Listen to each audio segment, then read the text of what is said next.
What is it like to be a swordsmanship prodigy in a world dominated by magic? In this magic academy, where even dogs know a trick or two, the protagonist, Will, can't even perform basic magic. During a magic class, after teaching a spell, the teacher calls Will for a demonstration. He is supposed to control flames with a catalyst. Isn't this just setting him up for failure? Will can't even produce a tiny spark. The teacher is unsurprised, and the other students burst into laughter. Even the teacher mocks Will, calling him a model student only good at academics. The top students can't wait to show off, waving their wands to produce fierce flames. The teacher is displeased with such unauthorized actions. Cheyenne claims he was just trying to help Will, who seemed uncomfortable, but as a top student, the teacher lets it slide. In this world, magic is supreme. Magic is authority, and magical power is strength. This academy honors magical talent above all. For someone like Will, who only knows the theory but can't perform magic, this place is unsuitable. It's an implicit suggestion for Will to drop out voluntarily. Yet, Will has no rebuttal. After class, Cheyenne comes to provoke him with others, because Will can only earn credits by fighting low-level monsters in the dungeon. Cheyenne mocks him for this, which Coretto, one of the few who are kind to Will, witnesses. She knows how gentle and hard-working Will is, but kindness and effort alone can't make one a sorcerer, let alone reach the esteemed title of the Supreme Five Staffs. Cheyenne leaves with these words, taking his followers with him. Coretto comforts Will, telling him not to worry about what happened in class. Instead, Will reassures her, displaying his gentle nature, even seriously complimenting Coretto on her cuteness, which she can hardly resist. Will doesn't care about the mockery from teachers and classmates. He loves this world and admires the strongest magicians, the Supreme Five Staffs, who support the skies. Long ago, when the world faced threats from invaders from the sky, these 5 magicians emerged and drove the invaders away, sealing the sky and bringing peace. The title of Supreme Five Staffs continues to be the highest honor among magicians. Today, the Ice Princess staff might be watching them, and Coretto wonders if they are looking at them too. Will confidently assures her, as if he can see them himself. A memory from childhood suddenly came to Will's mind. He and a girl named Wistoria were discussing the sky. Wistoria said the real sky had the moon and the sun hanging in it, and a beautiful sunset on the other side. She believed that if they could reach the top of the tower closest to the sky, they might see such a sight. To enter that tower, one must become one of the Supreme Five Staffs. Back then, Will had no idea how unreachable this dream was.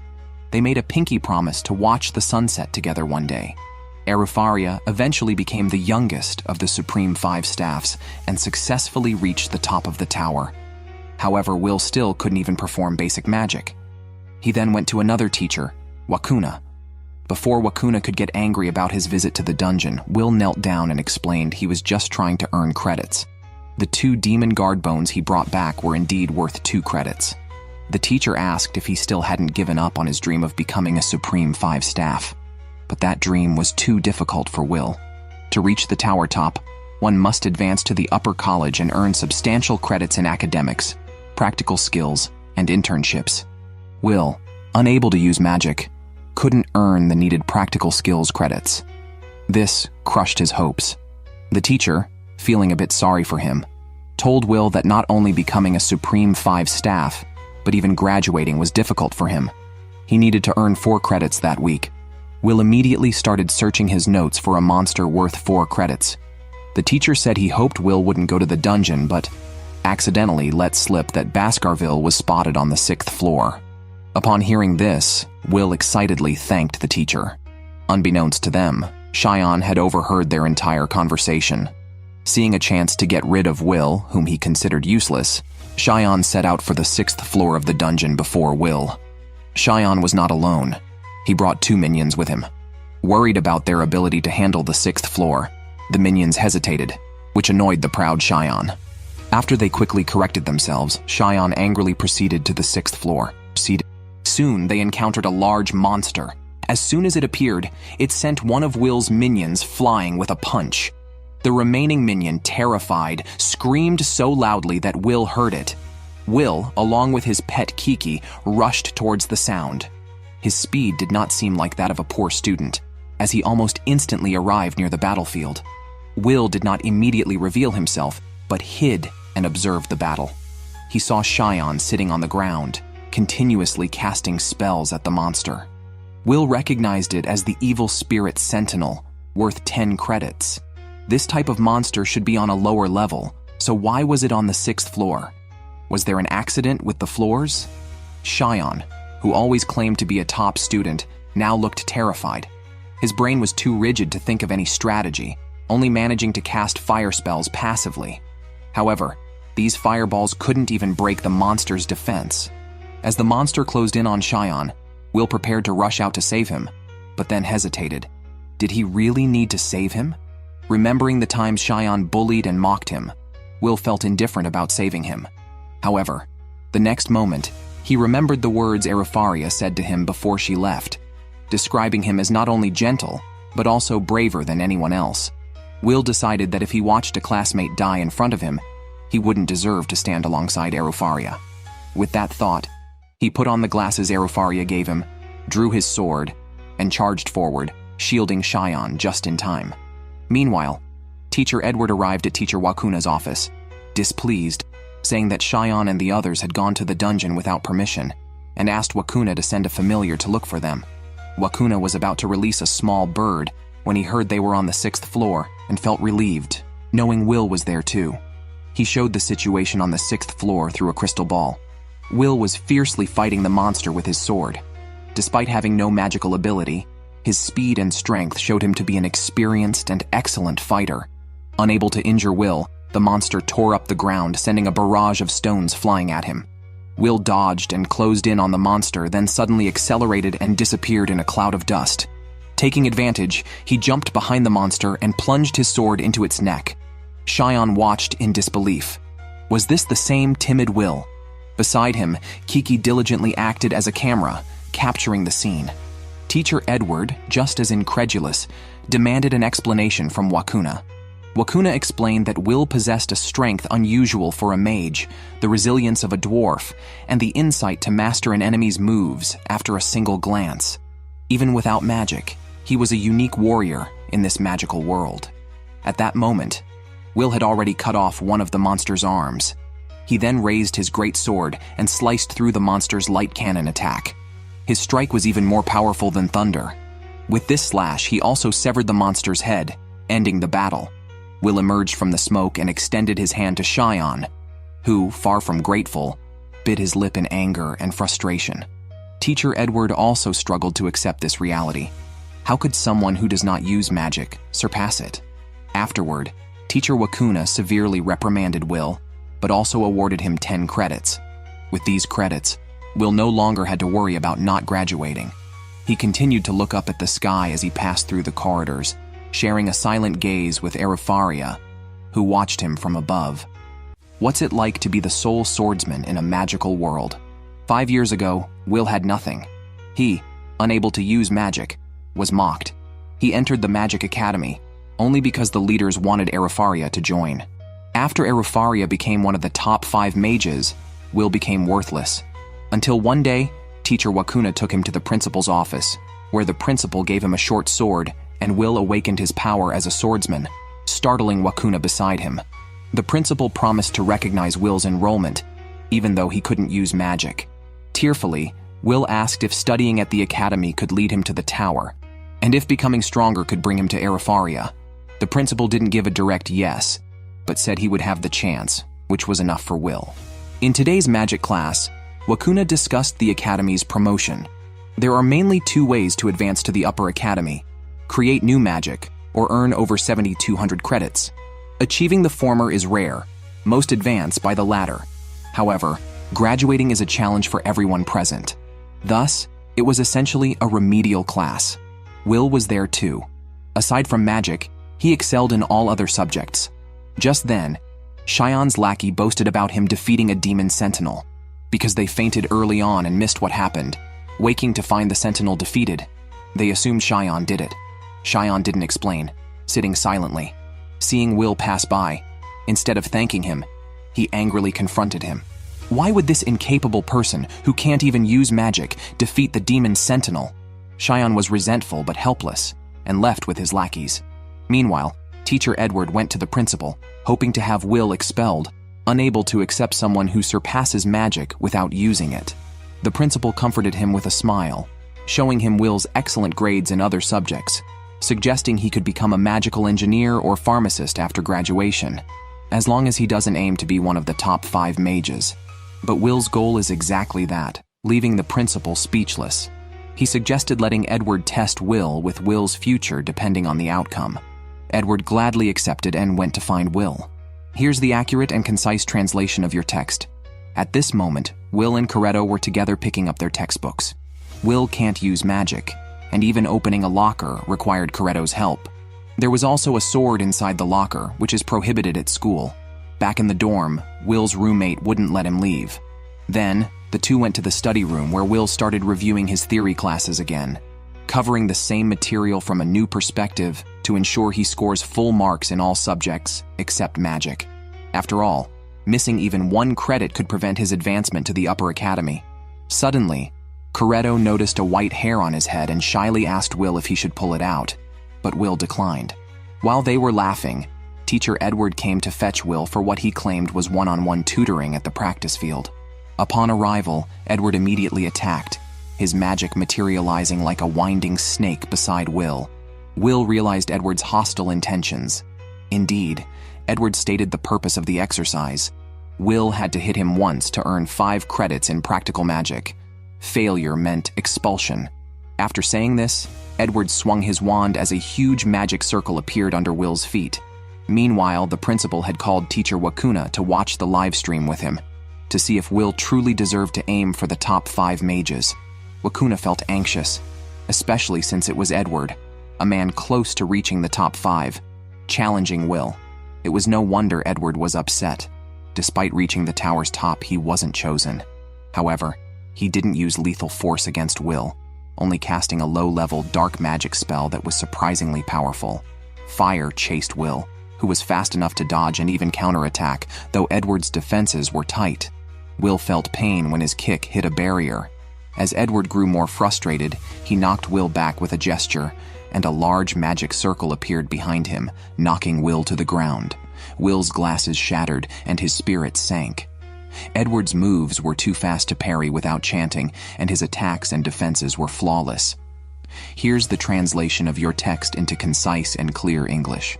Will was almost in despair as Edward continued to play with his mind, stating he had only used 2 types of magic, one to burn him with black flames, and the other to block his unsightly acts with a barrier. Edward then demonstrated the ability to multiply a single spell, creating multiple magic circles behind him. Will fired simultaneously while scrambling on the ground to dodge, as Edward waved his wand like a conductor. Will was no match for such a high-level magic instructor and wished he had a sword. After Will was summoned away, Corretto went alone to the locker and couldn't help worrying about Will. What if Teacher Edward whipped or interrogated him? But then, wouldn't that be even better? Suddenly, Will's pet Kiki limped over, scratching at the locker door with tearful eyes.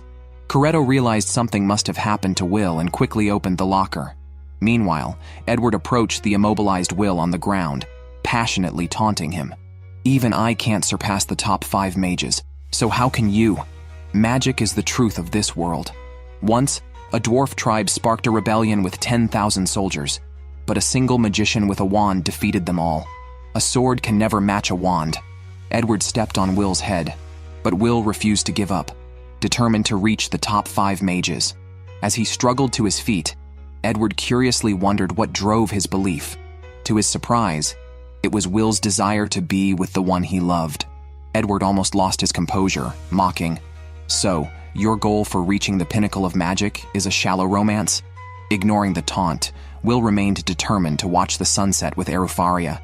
Suddenly, he heard Corretto's voice and caught the sword thrown to him. Awakening, Will put on the glasses Wistoria had given him. The real battle was just beginning.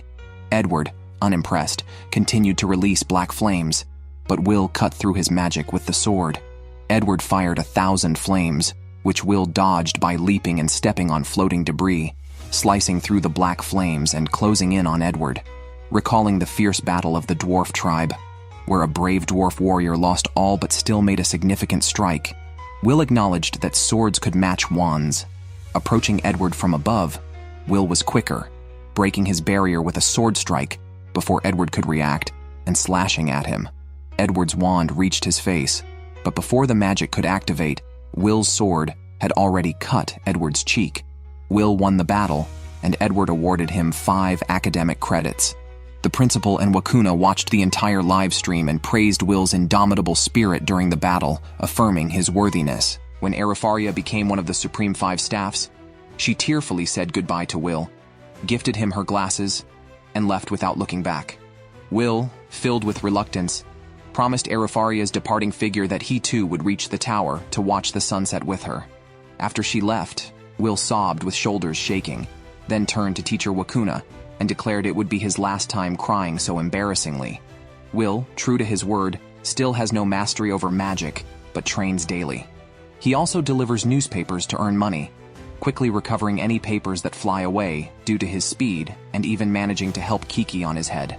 To his surprise, today's paper featured Arifaria, announcing her creation of a new magic spell, bringing her total to 12. Inspired by Arifaria's efforts, Will resolved to work even harder, especially after reading about a decree issued by the Senate, authored by Arifaria herself. Will rushed back to his dorm, asking his roommate Rosti for magical tools since the decree involved collecting ice cores from Frost Infantry. Students contributing would receive a reward. Planning to head directly to the 4th layer, Will relied on Rosti's tools. His roommate, impressed, readily handed over a newly made tool and stuffed some bread for the journey, cautioning him to be careful. Arriving at the 4th layer of the underground maze, Will found many students there, all motivated by Arifaria's decree. Eager to begin, the ground suddenly shook. Shion had used a powerful spell to dispatch a group of Frost Infantry. While his lackeys praised him, Shion felt it was not enough, believing he still couldn't match Will, unaware that Will was also admiring his strength. With no interest in greetings and the infantry quickly being defeated by others, Will ventured deeper.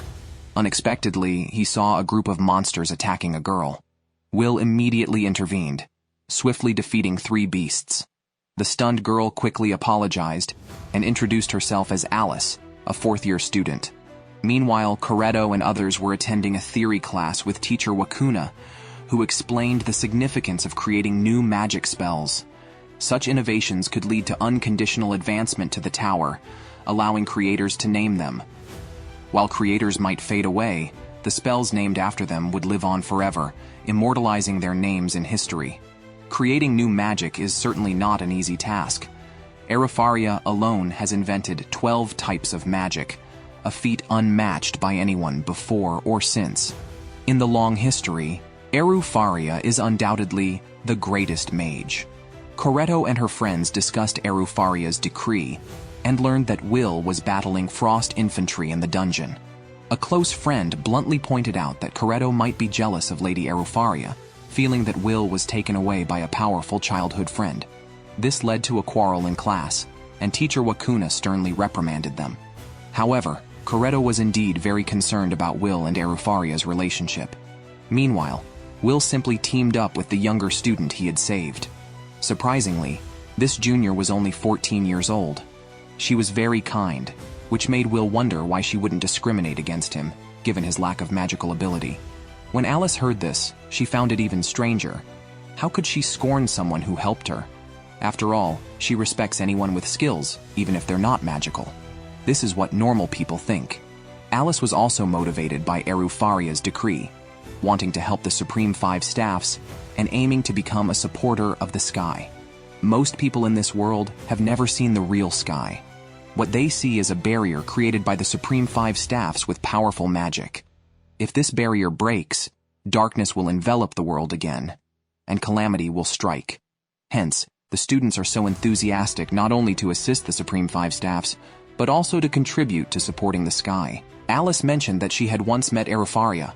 During a crisis in the dungeon, surrounded by monsters, Arifaria appeared suddenly, froze them all, and gently reminded her to be more careful next time.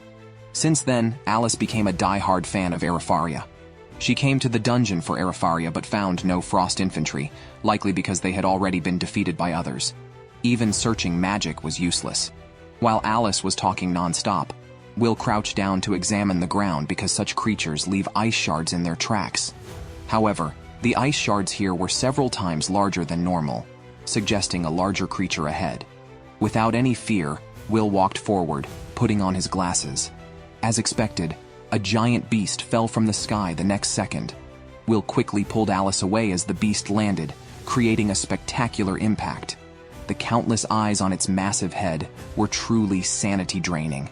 It was indeed the Frost King, a higher class of the Frost Infantry, worth 6 academic credits, and a unique species on the 4th level. Just as Alice finished speaking, the beast suddenly shot out a shockwave. Fortunately, Will dodged quickly. The shockwave hit the ground, creating a pattern of ice flowers. Will moved Alice to a safe spot, telling her to stay there while he handled things alone. Alice, however, didn't want Will to face the Frost King by himself, as it was immune to physical attacks and could freeze anyone on contact. It was known as a bane to melee fighters like dwarves, only vulnerable to long-distance magical attacks. Despite this, Will remained calm, reassuring Alice not to worry since he had defeated the creature numerous times before. Will skated across the ice, launching himself forward and swiftly avoiding the Frost King's breath. Unexpectedly, the creature's shockwave was persistent, changing direction and chasing Will like a missile. Will, descending from above, rapidly approached the beast, wielding a magical artifact he had obtained from a roommate. The Frost King, enraged, began firing indiscriminately. Alice quickly took Kiki aside, watching as Will's movements blurred. Close to the Frost King, he finally threw the magical artifact, a hook, which latched onto the beast's body. Holding the other end, Will slid under it and secured the Frost King tightly. Since it was a creature of frost, vulnerable to fire and explosions, Will fully restrained it, then ignited a fire device connected by steel wire on his glove by twisting his hands together. The flame traveled along the wire directly to the Frost King and detonated, reducing the beast to ashes and leaving only materials behind. Alice's expression changed instantly upon witnessing this. The once-thought incompetent Will was far from the rumors she had heard. Contemplating how to repay him, she heard Will calling her name, smiling and indicating they could return, as the Frost King had left them with plenty of materials. Alice's smile quickly returned. Upon their return, Alice headed straight to the Mage's Tower, removing her disguise on the way and entering a grand hall.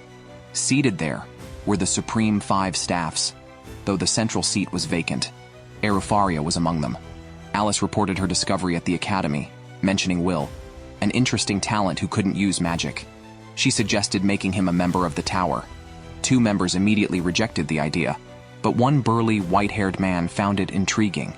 As internal strife seemed imminent among the Supreme 5 staffs, a red-haired member intervened, suggesting they observe Will during the upcoming Grand Magic Festival, as capable individuals would prove themselves.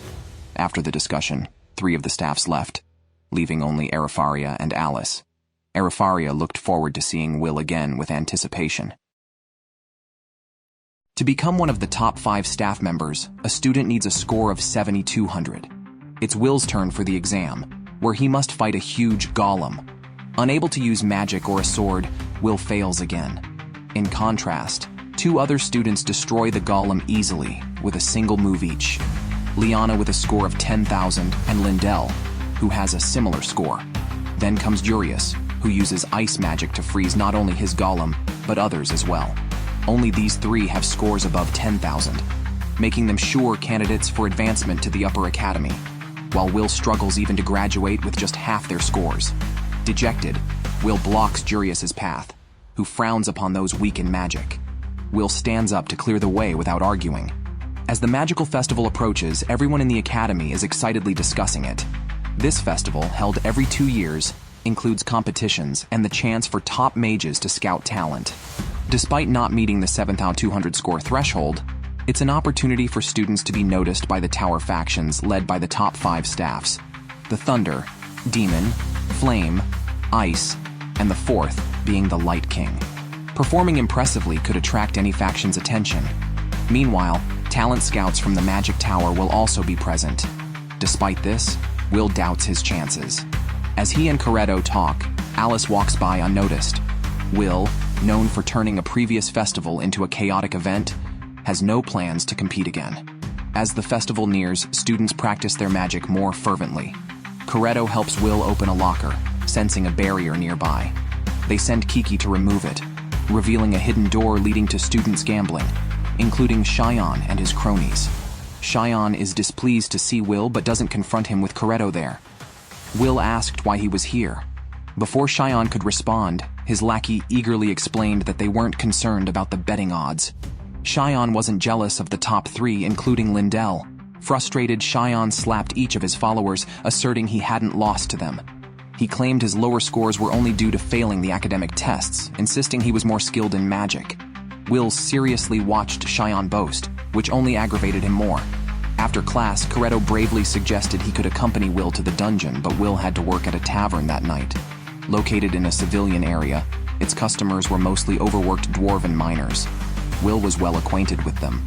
The miners, aware of the upcoming magical festival, encouraged Will to participate, which he quickly declined.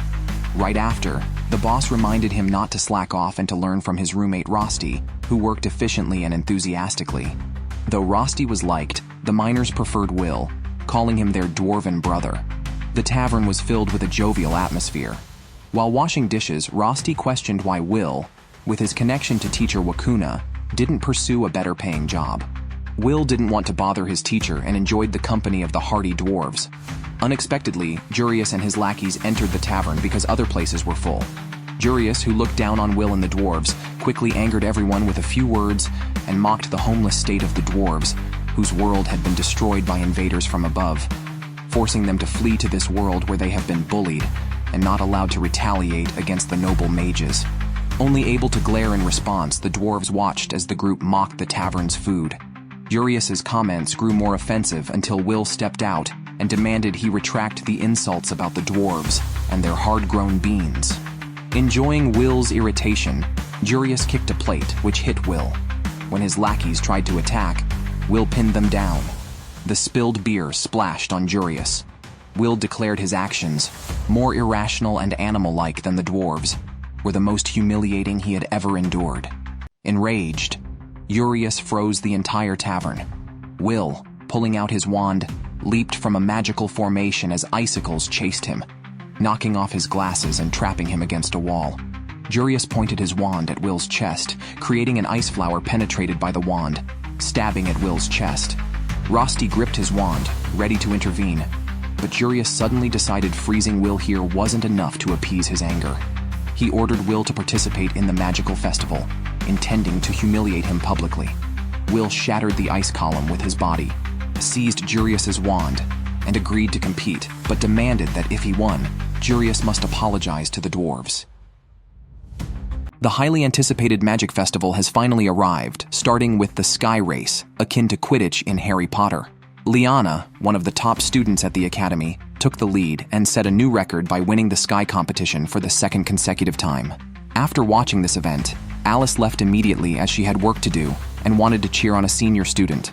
Once she put on her glasses, her voice noticeably changed. Cheyenne unexpectedly teamed up with Will. It seems even a tsundere cannot resist a beauty trick, requested personally by Coretto. Coretto had hoped for a private world with the beauty, but to his surprise, Will was there too. The condition for entering the final championship was that each team's total credits had to exceed 21,000. Coretto had to ask Cheyenne for help to allow Will to participate, given that Cheyenne nearly had 10,000 credits himself. Cheyenne was almost furious, yet Will didn't even look his way, instead making eye contact with Julius behind him. This further shattered Cheyenne's defenses. Despite feeling deeply humiliated by Will and now being ignored, Cheyenne reluctantly joined the team. The afternoon session of the Magic Festival was about to start, with the commentator surprisingly being Professor Edward. The host provocatively claimed that Edward was the most disliked teacher, imagining how many times he might have been hit with a wand in students' fantasies. Edward exuded a sinister aura, warning the host to prepare a coffin for the next class. The host quickly apologized and announced the start of the championship battle. The championship was divided into 5 battlefields: volcanic, swamp, rocky desert, grassland, and forest, and it was the only event featuring teams of 3. Contestants started at the outer edge of each arena and had to make their way to the central arena, with the first team to seize the crown declared the winner. In addition to the harsh natural environments, The 5 battlefields were equipped with numerous traps crafted by the teachers. During the journey to the arena, contestants could either take the shortest route through obstacles or hinder other teams, making it a true battle royale that tested the students' ability to adapt to unexpected situations. The host excitedly informed everyone that in unofficial private bets, Team 12 led by Lindell and Team 9 led by Jurius were tied for most popular. He had bet all his wealth on Lindell. Besides these two teams, Team 6, featuring Will, also deserved attention. Despite having the strong substitute player Cheyenne, their popularity was the lowest because of Will's presence. Laughter erupted in the stands when Will appeared on the crystal ball, with the audience mocking him. However, the race officially began soon after. Teacher Wakuna specifically stopped Will at the entrance, having previously advised him against participating in the Magic Festival. Yet Will, showing a resolute expression, declared that even if ridiculed, he wanted to win the race. As the start signal for the race sounded, all contestants rushed out, first encountering the forest of golems. Surprisingly, Will took the lead. Skeptics in the audience scoffed, doubting his ability to defeat the golems, but they were quickly proven wrong when Corretto magically crafted a gauntlet for Will, who knocked down several golems with a single punch, sending a shockwave through the air. One of the mocking spectators was doused with a drink, proving that even without magic, Will's combat skills were impressive enough to astonish everyone. Thus, Will's team was the first to break through the forest of golems, with the most skilled Cheyenne unable to demonstrate his strength and seemingly just tagging along behind Will, which made Cheyenne even more withdrawn, questioning the significance of all his efforts so far. Team 6 swiftly entered the rocky desert area, where they were met with numerous giant stone cannons. Will and Corretto coordinated once again. Will shattered the ground with a punch, while Corretto used the airborne debris to form a wall that blocked the cannonballs. He then created countless swords for Will, who threw each one with precision, destroying a cannon with every strike. After demolishing the final cannon, Team 6 easily passed through the rocky desert, leaving other teams far behind. Cheyenne continued to coast along. Spectators outside began to sense something was amiss, wondering how the supposed weakling could be so formidable.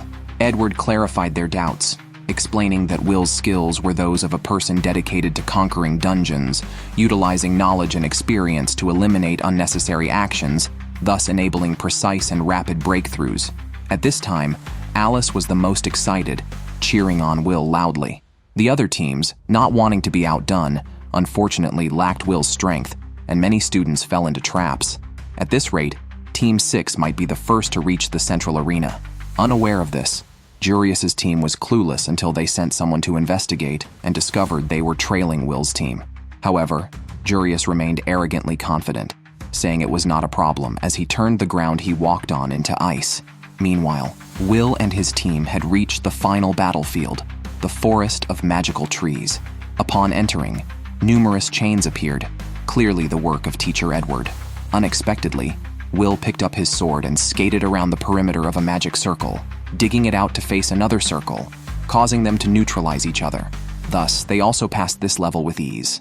Unable to resist, the host asked Teacher Edward for his thoughts, to which Edward simply clicked his tongue in annoyance. Will knew that approaching the arena would increase the likelihood of encountering enemies.